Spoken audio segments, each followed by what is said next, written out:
A Blavatsky, ela é a fundadora mesmo, ela que encabeçou tudo, começou com ela, né? A teosofia surgiu com ela e depois vieram os outros? Como é que foi que se deu, acho? Vamos explorar um pouquinho isso aí. Na realidade, o próprio nome teosofia não é uma coisa que já começou no tempo de Blavatsky, né? Vamos passar um tempo para trás. Lá pelo terceiro século de nossa era, né, cristã, teve já um pessoal que já usava esse nome em grego, né? Tinha como é que chama? Ammonius Saccas, né? Que naquela época já falava desses conceitos teosofia, né? A conhecida sabedoria divina, né? E ele foi o mestre de Plotino, Orígenes, esse pessoal, né? Eles são os neoplatônicos. Sim. Eles já usavam esse conceito e já tinham mais ou menos essa noção de que a teosofia seria um corpo de conhecimento, né, que abrange toda a sabedoria humana, que passa pela filosofia, ciência, né, religião, né, todo o conhecimento que estrutura toda a evolução da humanidade se representa a Gupta Vidya, que é um nome em sânscrito que se utiliza também para esse conceito, né? Então, teosofia é essa sabedoria atemporal, que desde que a humanidade existe, ela é a base e todo o arcabouço de conhecimentos, né? Então, ela abrange tudo, o conhecimento do mundo físico ao mundo sutil, do mundo espiritual. E ela passa toda essa estrutura de conhecimento de toda a origem e os ciclos, né, que se repete ad eterno no ciclo da existência como um todo, né, da evolução de tudo. Aí um conhecimento bem anterior a Blavatsky, né? Já essa questão dos neoplatônicos, porque assim, a gente entende, quem olha assim de primeiro, vê teosofia, né? A sabedoria do Deus, sabedoria divina, essa sabedoria, né? Esse conhecimento. Para a teosofia, né? Eu acho que muitos têm essa dúvida. A teosofia, ela estuda um Deus. Como é a questão de Deus para a teosofia? Como que vocês veem Deus, né, na teosofia? Exatamente, isso é uma pergunta bem pertinente e é a questão. Há uma tendência que foi, porque com o passar do tempo, a religião, aliás, na evolução humana como um todo, vamos dizer assim, tem fases da humanidade que são mais primordiais em que esses ditos seres humanos, eles têm um link maior com a unidade, vamos dizer assim. Porque é o começo de tudo. Então, eles estão, no que existe como seres humanos, eles estão mais linkados. Muito embora não com a consciência que o homem vem a obter depois, mas com uma consciência que diria assim, mais direta, né? Mais direta. Até a terceira raça, depois a gente fala um pouco melhor sobre isso, mas são 7 raças, São né, 7 raças. de evolução humana. Até a terceira raça, a coisa funciona mais ou menos assim como eu estou te falando, né? Há um link direto com essa espiritualidade. Mas não existe essa questão de um ser chamado Deus ou algo que se possa associar como um conceito que a gente possa abarcar. Deus transcende tudo isso. Uma pessoa personificada, como Não algumas existe religiões querem colocar. personificação de algo que não é personificável. Ela não é abarcável em nenhum sentido que você possa imaginar. A mente, coitada, ela não tem essa capacidade de chegar e abarcar uma coisa que transcende tudo. Inclusive, só para fazer um exercício do que isso pode representar, o próprio conceito de unidade, né? O que seria uno para a gente?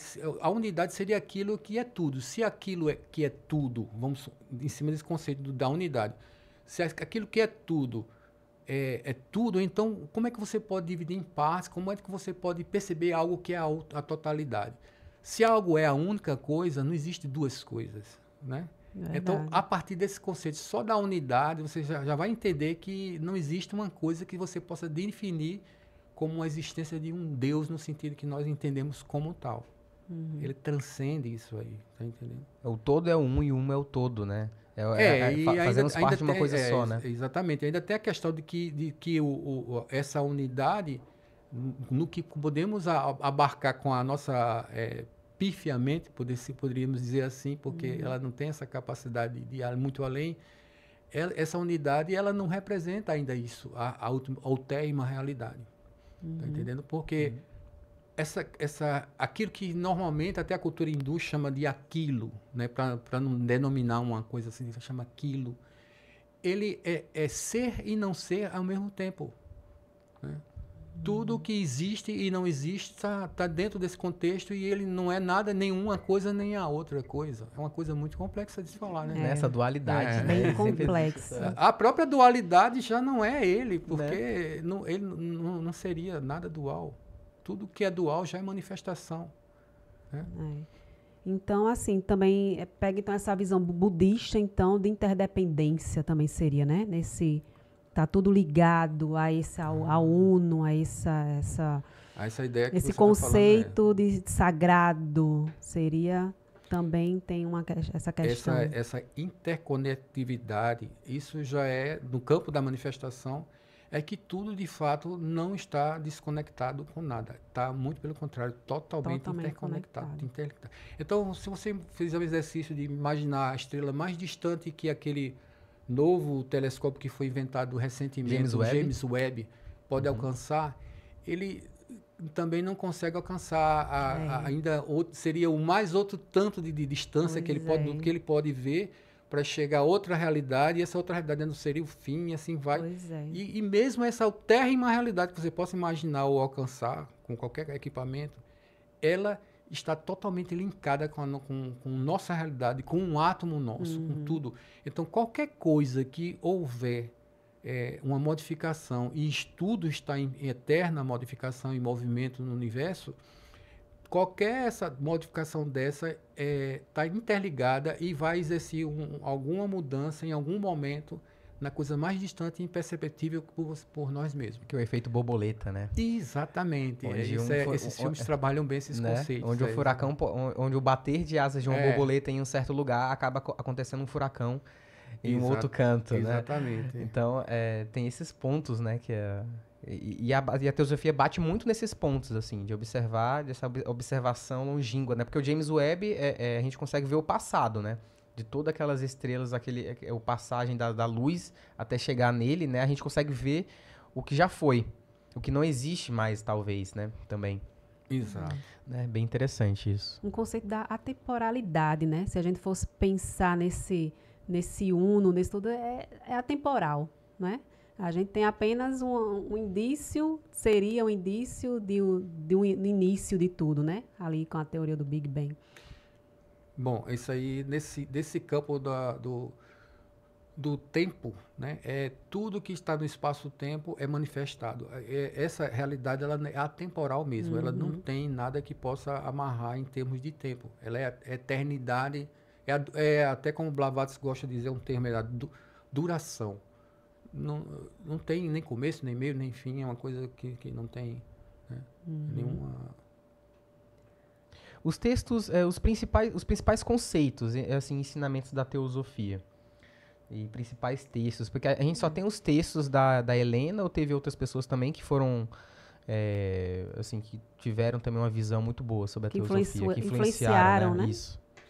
É exatamente isso. A questão da influência dentro da sua teosofia é uma coisa interessante que talvez não seria a palavra apropriada, porque na realidade a teosofia, como eu te falei, ela representa um corpo de sabedoria que é eterno. Na né? verdade, então, é uma construção, ela né? É a construção e a produção de tudo que o ser humano pode produzir em termos de conhecimento e além, porque ela atinge planos do sutil também. Então, ela transcende a própria capacidade nossa direta de percepção.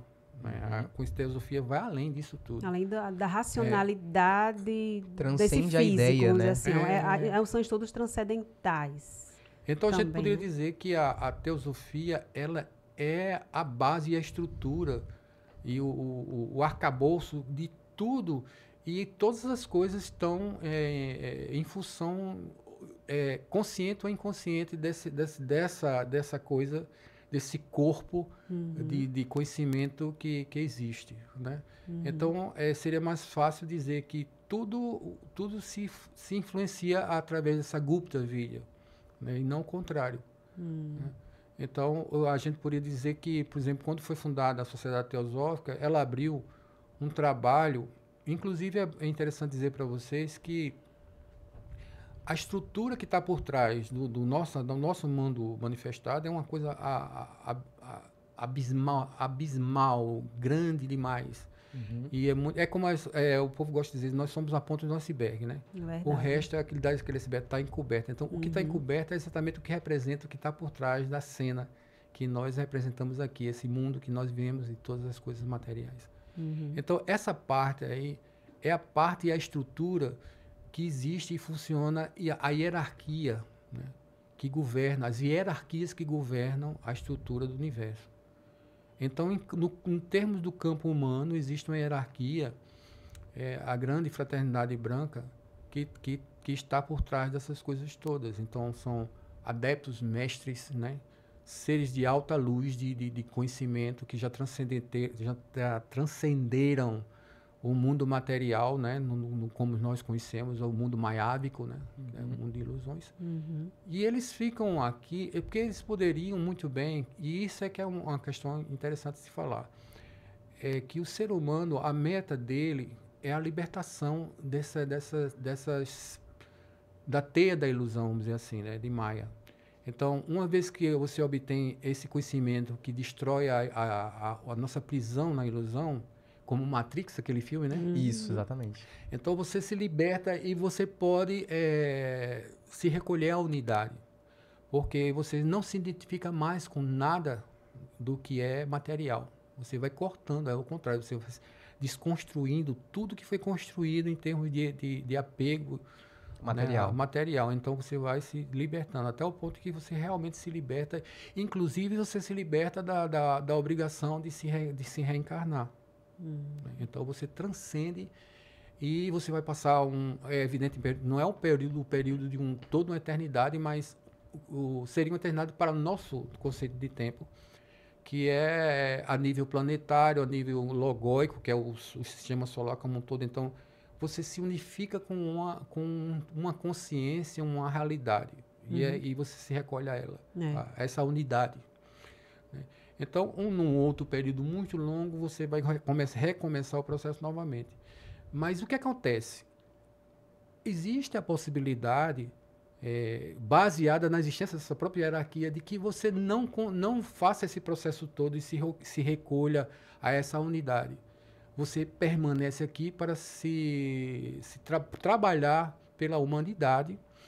E esse termo que eu vou falar para vocês é muito conhecido, Bodhisattva, né? Buda, aquele que vem ajudar a humanidade a exatamente se libertar.